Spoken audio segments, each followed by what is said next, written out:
2021년 CDC STI 가이드라인 업데이트를 바탕으로 성폭력 피해자들에 대한 성매개 감염 예방과 관리에 대한 발표를 맡은 국립중앙의료원 윤정원입니다. 전반부는 CDC STI 가이드라인에서 업데이트된 부분들을 개략적으로 살펴보고, 후반부는 이를 바탕으로 올해 개정한 2022년 성폭력 전담 의료기관 의료 업무 매뉴얼을 소개드리겠습니다. 그리고 마지막으로 본원에서 시행 중인 프로토콜을 소개드리겠습니다. 먼저 CDC 가이드라인입니다. 2021년 7월 23일 릴리즈 되었으며 아래 QR코드로 접근하실 수 있습니다. 기존의 2015년판 가이드라인이 6년 만에 업데이트되면서 가장 큰 변화는 제목부터 내용에까지 모든 내용에서 STD가 아니라 STI, Sexually Transmitted Infection이라는 표현을 쓰고 있습니다. 증상과 질병이 발현된 상태뿐만 아니라 무증상 감염과 잠복기 상태까지 다 포괄하는 개념이며 패소젠을 중심으로 사고하게 됩니다. 우리나라에도 발맞추어 성병, 성매개 질환, 성매개 감염으로 용어가 변천해왔는데 좀 더 뉴트럴하고 낙인이 덜한 용어를 사용하도록 해야겠습니다. 먼저 무증상 검진 가이드라인입니다. 임신부가 아닌 그리고 트랜스젠더가 아닌 생물학적 여성은 25세 이하에서 임질과 클라미디아를 매년 검사하고 HIV와 C형 간염을 적어도 한 번 하라고 권합니다. C형 간염의 유병률이 계속 늘고 있어 이번 판에서 추가되었고, 한국은 HCV 유병률이 0.8%로 높은 편에 속하기 때문에 여기에 해당됩니다. 25세 이상인 경우에는 임진과 클라미디아를 리스크가 있다면 검사하고 HIV와 C형 간염을 적어도 한 번 하라고 권합니다. STI 위험 요인은 다수의 파트너, 새로운 파트너와의 보호되지 않은 성관계, 그리고 파트너가 STI 진단을 받았을 때 등입니다. 임신한 여성은 추후에 산전 진찰 내원 시 HIV와 매독, B형 간염과 C형 간염 검사를 합니다. 25세 미만이거나 위험 요소가 있는 여성은 클라미디아와 임질 검사도 함께하며 임신 3분기 때 HIV, 매독, 클라미디아, 임질 검사를 한 번 더 시행합니다. 여성 청소년이 성매개 감염 검진을 왔다면 클라미디아와 임질 검사를 꼭 하며 위험 요인에 따라서 직장 항문 임질 클라미디아와 후두 임질 검사를 고려합니다. HIV는 제공되어야 하며 트리코모나스는 지역 유병률에 따라서 검사를 고려합니다. 참고로 MSM, 남성과 성관계하는 남성 및 트랜스젠더 그룹은 따로 카테고리가 있어 참고하시기 바랍니다. 이제 치료 파트입니다. 클라미디아 치료에서 2021년 업데이트는 독시 716법이 단독으로 권고되는 겁니다. 아지스로마이신 1g을 한 번 복용하는 방법은 렉탈 클라미디아에서 효과가 떨어져서 세컨더리 초이스가 되었습니다. 다음으로 임질 치료입니다. 세프트리악손을 250이 아닌 500mg IM으로 투여하는 것이 권고됩니다. 아지스로마이신 내성이 점점 늘어나서 듀얼은 더 이상 권고되지 않고 세프트리악손 단독 IM 투여가 권고됩니다. 또 특히 파린지알 고노리아에서 트리트먼트 페일리어가 더 많기 때문에 테스트 오브 큐어 14일 후에 재검이 필요합니다. 세프트리악손을 사용할 수 없을 때 세픽신 800mg을 한 번에 투여하는 것도 레커멘디드에서 얼터너티브로 내려왔습니다. 미코플라즈마 제니탈리움은 이번 판에서 가장 많이 바뀌고 새로 챕터가 생겼습니다. 유레스라이티스의 4분의 1 이상을 차지하는 정도로 비중이 증가하면서 다뤄지게 되었고, 일단 독시사이클린으로 일주일간 박테리아 로드를 줄이고 이어서 그 다음 약이 중요합니다.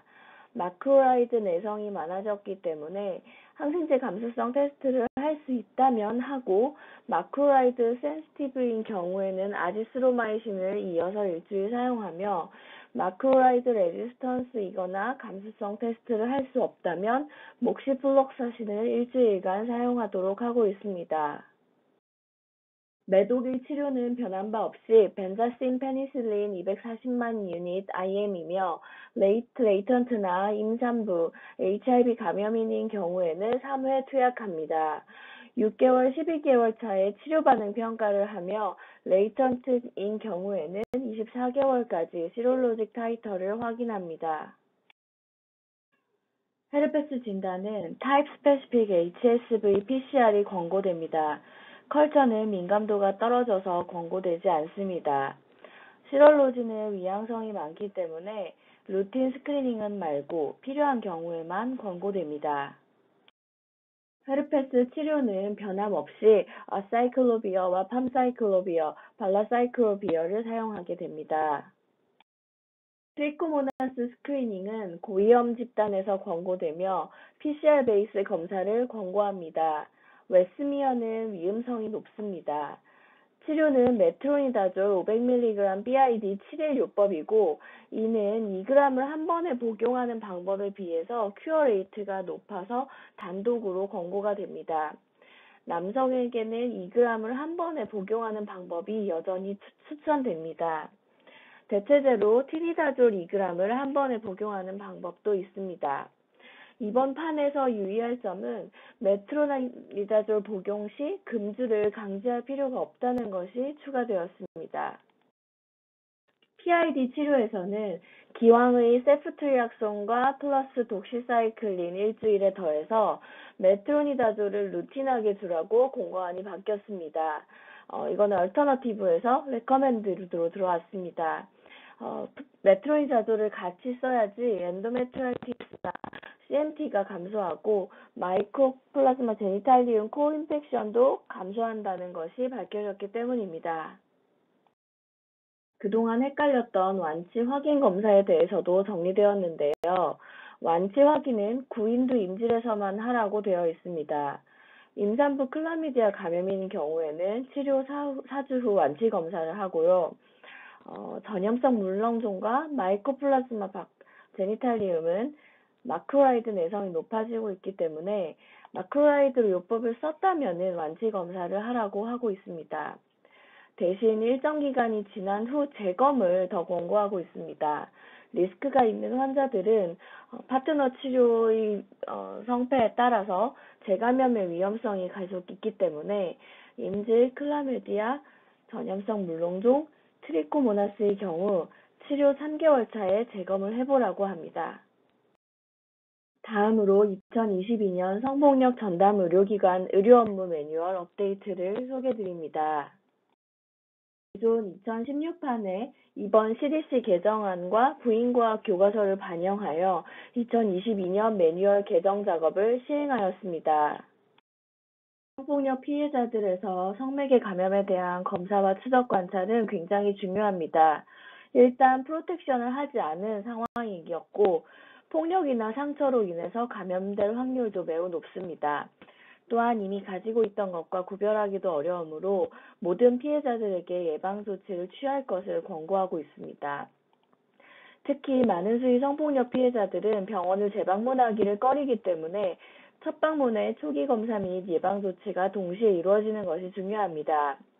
응급키트와 증거 채취 그리고 성매개 감염 검사는 가급적 72시간 이내에 시행하는 것이 효과적이며 72시간 이후라도 의료인의 판단에 따라 필요한 경우에 가능하게 됩니다. 검사는 피해 부위에 따라서 자궁경부, 직장, 구인두에서 시행하게 되며 핵산 증폭 검사, 즉 PCR 검사를 기본으로 합니다. 병원의 환경에 따라 STD 6종이나 12종을 시행한다고 보시면 됩니다. 혈전 검사로는 B형 간염, HIV, 매독에 대한 검사를 시행합니다. HPV 바이러스 검사는 부인 종양학회 가이드라인에 따르면 30세 이전에서는 워낙 많기 때문에 권고되지 않는다는 것을 잘 아실 겁니다.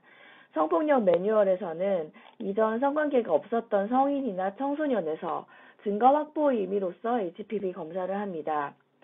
남성 성폭력 피해자의 경우에는 소변 검사로 시행하며 사춘기 이전 아동은 질경 삽입을 통한 자궁경부 검체물 채취 대신 질분비물을 면봉 채취로만 시행하게 하고 있습니다.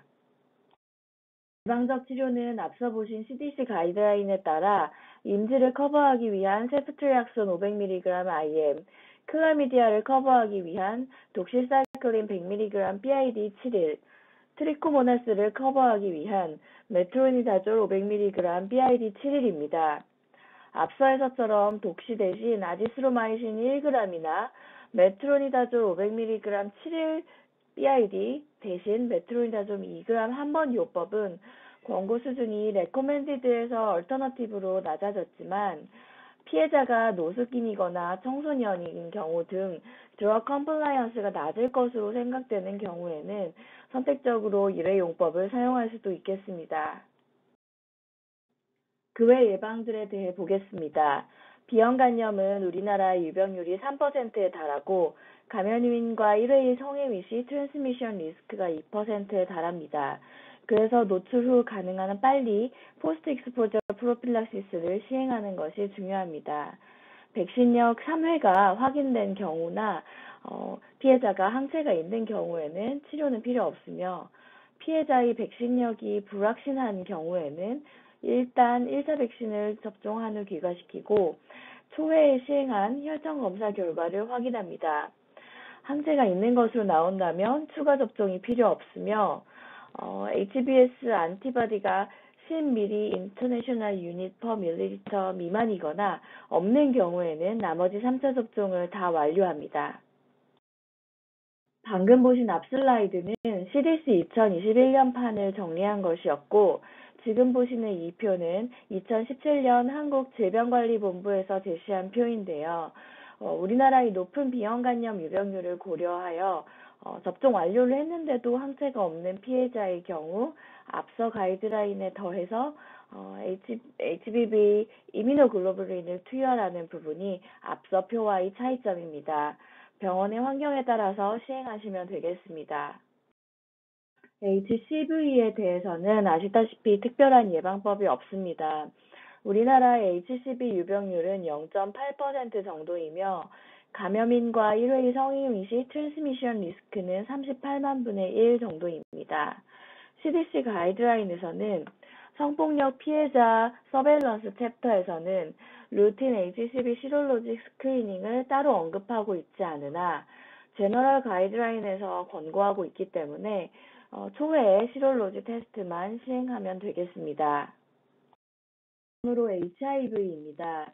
한국의 HIV 유병률은 0.03%이고 감염인과 1회 성행위 시 트랜스미션 리스크는 0.2에서 0.5, 특히 에이널 페네트레이션의 경우에는 3%에 달하게 됩니다. 따라서 성기 삽입 강간이나 출혈을 포함한 상처가 있는 경우, 특히 에이널 페네트레이션이 있었던 경우에는 노출 72시간 이내 왔다면 PAP 예방약제를 처방해야 합니다.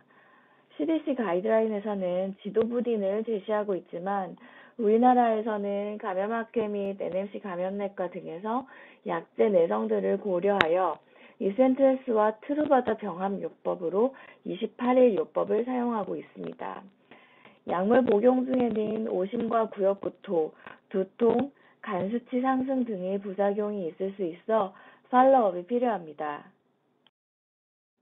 이 도표는 HIV 위험 요인에 따라 PAP 예방적 약물요법을 시행할지에 대한 디시전 트리입니다. 손상된 점막, 피부, 찔린 상처를 통해 혈액, 정액, 질분비물 등이 체액에 노출된 경우엔 노출 72시간 이내에 왔다면 PAP를 권고하는 것입니다. HPV 백신은 아시다시피 9에서 26세에서 남녀 공이 권고됩니다. 특히 성폭력 피해자들에서 자궁경부암 리스크가 높아진다는 연구 결과들이 나오면서 CDC에서는 초회 내원부터 HPV 백신 접종을 적극 권하고 있습니다. 물리거나 깊은 상처 그리고 흉기에 의한 상처가 있을 시 파상풍 예방 조치를 취해야 합니다. 표를 보시면 피해자가 과거 파상풍 접종력을 모르거나 한 번 또는 2번 맞았다고 알고 있을 경우에는 하이퍼테트 파상풍 이뮤노글로불린과 TD 부스터 파상풍 백신을 동시에 투여해야 하며 과거 파상풍 접종력이 3회 이상으로 알고 있는 경우에는 이뮤노글로불린은 투여할 필요가 없지만 마지막 접종으로부터 5년이 경과하였다면 테타누스 백신은 투여를 한 번 더 해줘야 합니다. 물린 상처 시에는 아목시실린 클라불라네이트 항생제를 3일간 복용합니다. 후회 검사와 예방적 치료 후에 추가 감염의 발견과 치료, 백신 접종의 수능도를 높이기 위해서 추적 관찰을 잘 잡아주는 것이 중요합니다. 피해자가 예방적 치료를 거부하는 경우에는 일주 후 성매개 감염 검사를 한 번 더 반복하고 예방적 치료를 하지 않은 경우에는 초기 검사 결과를 확인한 후 양성인 경우에는 즉시 치료를 제공을 합니다.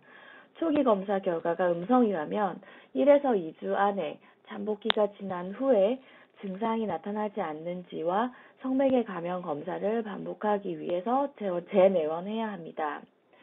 예방적 치료를 초회에 시행받았다면 피해자가 그 이후 무증상이라면 추적 검사는 필요 없고 피해자가 증상이 있다면 검사도 필요하고 치료도 제공되어야 되겠습니다. 그리고 잠복기가 긴 감염들에 대한 추적 관찰로 매독은 4에서 6주 차와 3개월 차에 한 번, HIV는 6주와 3개월 차에 한 번, HPV는 6개월 차에 추적 관찰을 하게 됩니다. 상기 내용들을 종합하여 본원에서 시행하고 있는 프로토콜을 공유드립니다.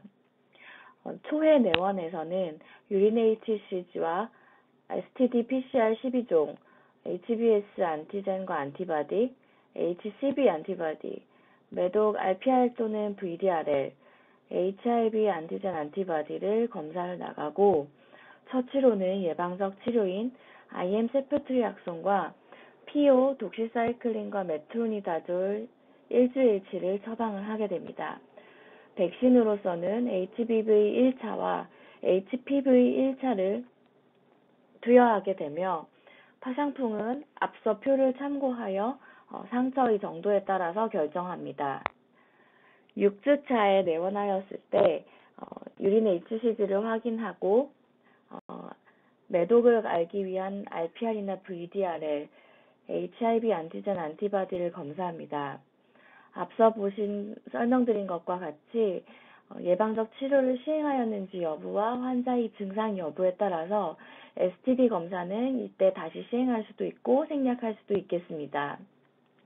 이때 HBV 2차와 HPV 2차 백신을 접종하게 됩니다. HBV 백신은 0, 1, 6 간격으로 투여하게 되고 그 최소 1차와 2차의 최소 투여 간격이 한 달이기 때문에 이때 접종해도 무방하며 HPV 백신은 서바릭스의 경우에는 0, 1, 6, 가다실의 경우에는 0, 2, 6의 프로토콜이지만 최소 1차와 2차 간의 최소 접종 간격이 4주라고 되어 있기 때문에 저희 원에서는 6주 차에 이 두 가지 백신을 같이 접종하고 있습니다. 3개월 차에는 B형 간염과 매독, HIV에 대한 혈전 검사를 시행하고 6개월 차에는 HBV, HIV 혈전 검사를 시행하게 됩니다. 마지막으로 6개월 차에 내원하였을 때 B형 간염과 HPV 백신 3차를 접종하고 있습니다. 관행적으로 해오던 불필요한 검사를 줄이고 충분한 초기 면담을 통해서 초기부터 충분히 예방적 조치를 제공하고 백신 접종과 추적 관찰 검사 일정을 최대한 고려하여 내방 횟수를 줄여서 컴플라이언스를 높이는 것이 핵심이라고 할 수 있겠습니다. 경청해 주셔서 감사합니다.